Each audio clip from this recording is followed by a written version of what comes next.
Olá, esse foi um trabalho realizado por um grupo de alunos do curso de Psicologia da PUC-Rio sobre a ressonância magnética funcional.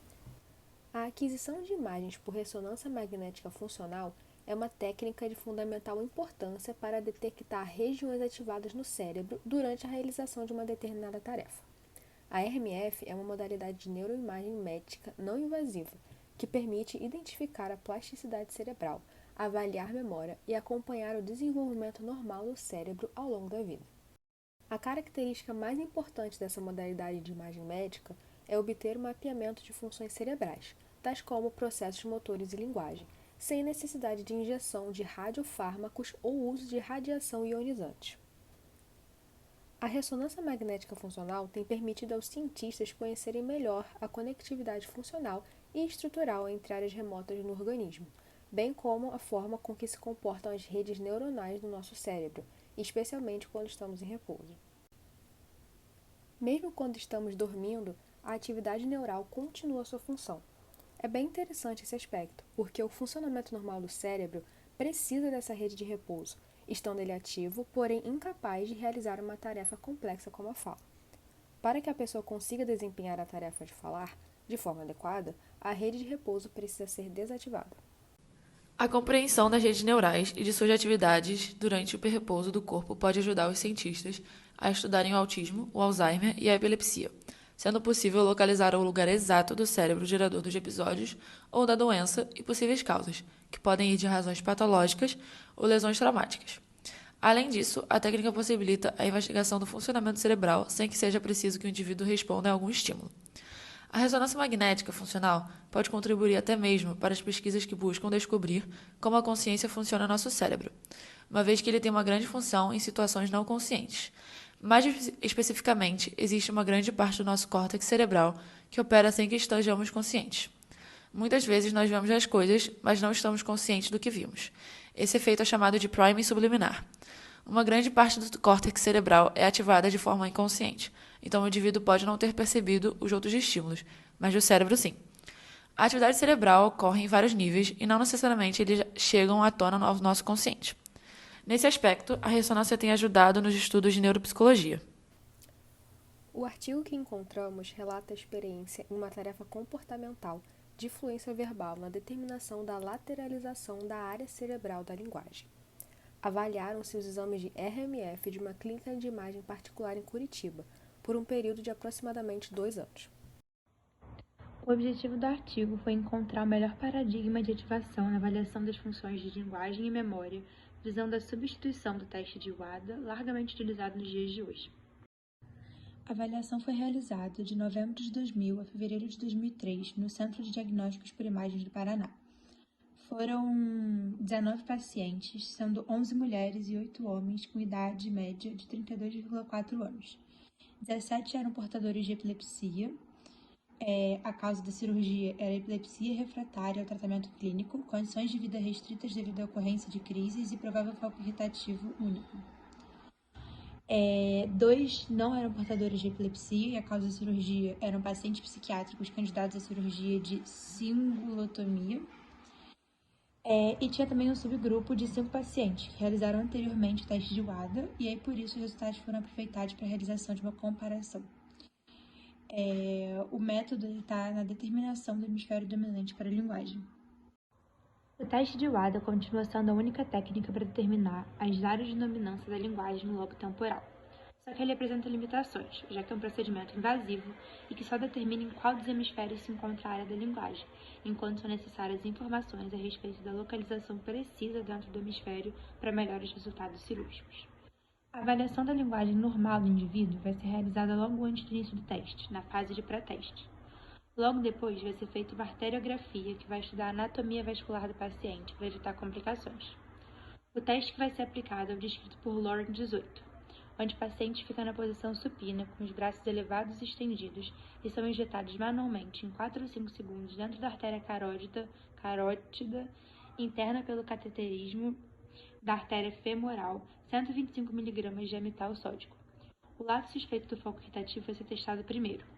Ao mesmo tempo, vai ser realizado o exame eletroencefalográfico, que vai monitorar o aumento da diminuição das atividades elétricas nos 2 hemisférios.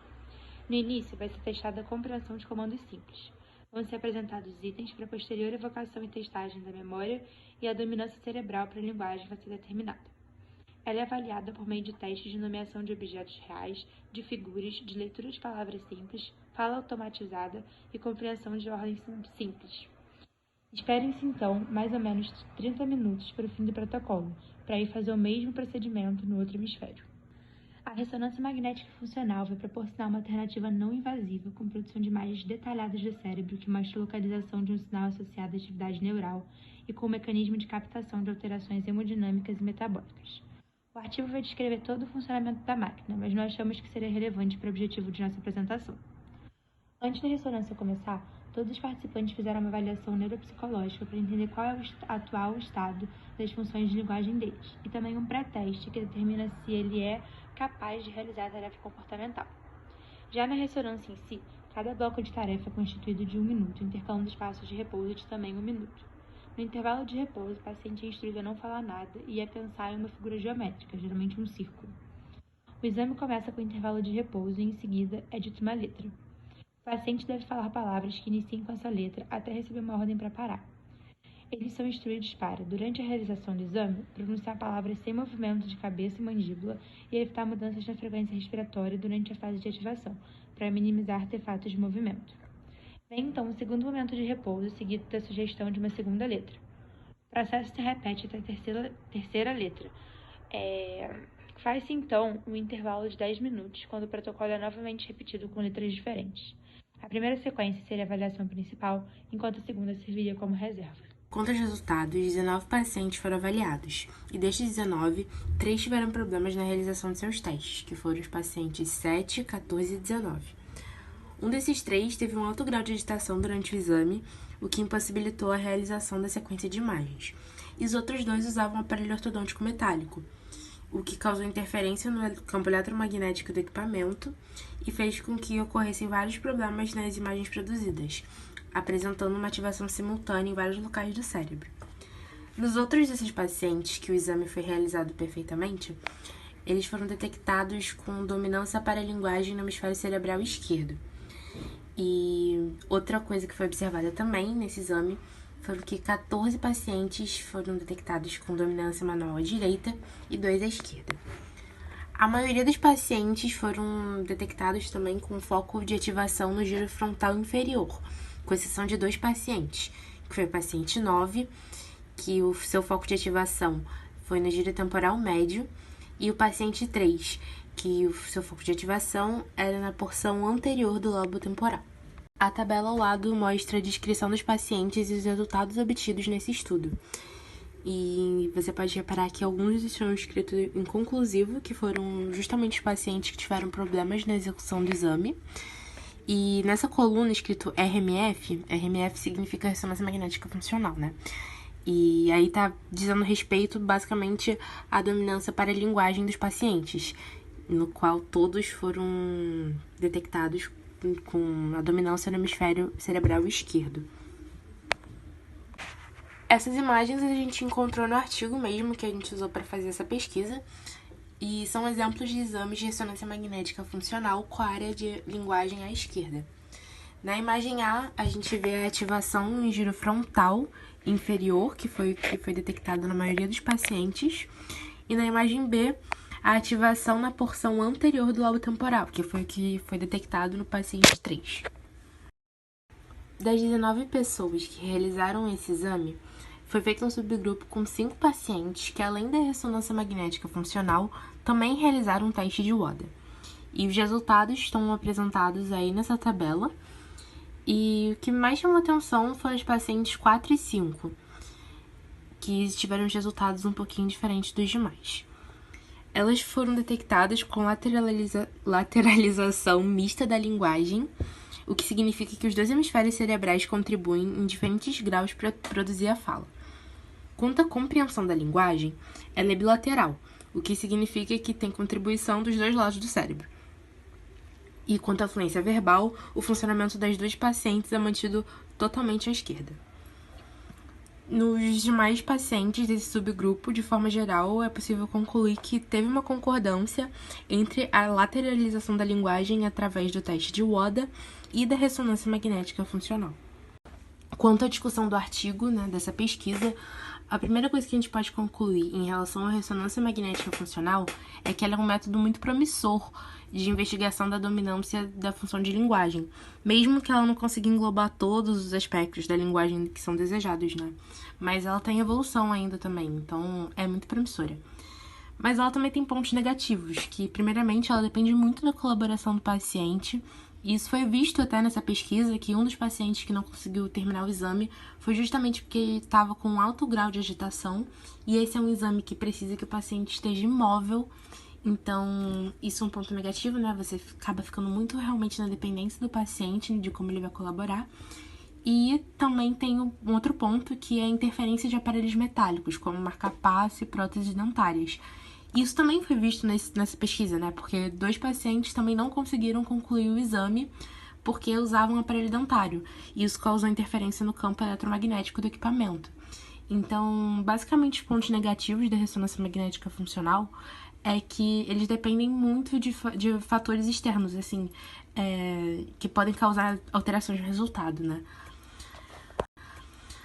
Quanto ao teste de WODA, ele tem pontos negativos, ele é invasivo, ele não fornece imagens que são precisas das áreas de ativação, mas ele ainda é necessário, Principalmente quando você fala de avaliação de função de memória, que ele é muito útil. Mas em casos de dominância cerebral menos determinada, ele funciona apenas como informação adicional que auxilia na decisão cirúrgica. Ele não é essencial, Ele não é que nem em outros testes. Nesse caso, ele funciona só realmente como uma informação extra. À vista disso, pode-se concluir então que a ressonância magnética é um processo de neuroimagem não invasivo e que possui um papel fundamental dentro da medicina, uma vez que permite o acesso à esquematização de funções cerebrais sem haver a necessidade do uso de injeções de radiofármacos ou de radiação ionizante. Um dos aspectos que a ressonância magnética funcional busca é compreender o funcionamento das redes neuronais do cérebro, principalmente quando o indivíduo está em repouso. Isso é de suma importância, tendo em vista que, por meio desses estudos, os cientistas conseguiram localizar o lugar exato do cérebro responsável por episódios de epilepsia ou de doenças como o autismo e o Alzheimer, e possíveis causas para esses acontecimentos. Além disso, a ressonância magnética funcional também busca auxiliar no conhecimento sobre o comportamento da consciência humana e até mesmo em processos inconscientes. O artigo que foi apresentado em vista de melhor entender o assunto abordado possui relação com a tarefa comportamental de fluência verbal na determinação da lateralização da área cerebral da linguagem. Foi visto que esse estudo objetiva introduzir uma técnica de ressonância magnética funcional na determinação dessa característica da linguagem por meio de protocolos simples e que possam ser utilizados em diversos serviços, além de buscar um paradigma de ativação na avaliação das funções de linguagem e memória que seja passível de substituir o teste WADA.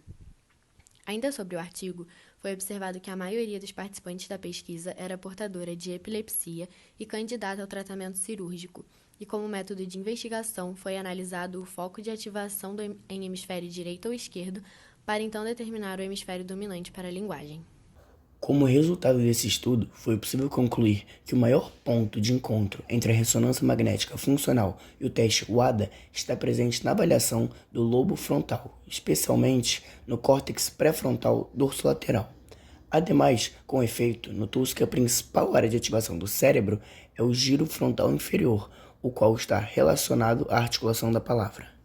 Todavia, não foram apresentados apenas aspectos positivos da ressonância magnética funcional, mas também algumas de suas desvantagens, como, por exemplo, o fato de que o paciente precisa permanecer imóvel durante o procedimento, sendo a única maneira de controlar o desempenho dele durante o exame. E, juntamente, vale destacar que a aplicação de qualquer dispositivo metálico no decorrer da operação causa, consequentemente, alterações e irregularidades em seus resultados. Portanto, a partir disso, concluiu-se que, especialmente na relação funcional da memória, o teste WADA ainda é necessário em alguns casos por fornecer uma informação adicional que irá auxiliar na decisão cirúrgica, além de possibilitar a avaliação de vários componentes da linguagem. Porém, continua sendo um procedimento invasivo e incapaz de fornecer imagens precisas das áreas de ativação do cérebro. Por outro lado, apesar da ressonância magnética funcional não englobar todos os aspectos da linguagem que os médicos procuram entender, ela possui resultados positivos e pode se tornar um método de investigação da dominância da função da linguagem.